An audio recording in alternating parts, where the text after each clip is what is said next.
என்பதா என்னை பார்த்து பார்த்து வளர்ப்பதனால் அன்னை என்பதா உன்னை தெய்வம் என்பதா குருநாதன் என்பதா என்னை பார்த்து பார்த்து வளர்ப்பதனால் அன்னை என்பதா உன்னை தெய்வம் என்பதா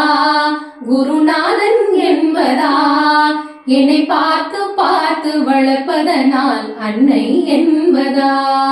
உன்னை கடவுள் என்பதா கருணை வடிவம் என்பதா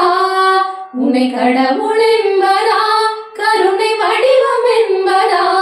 ஐயா ஞானதானம் தந்த உன்னை தந்தை என்பதா உன்னை தெய்வம் என்பதா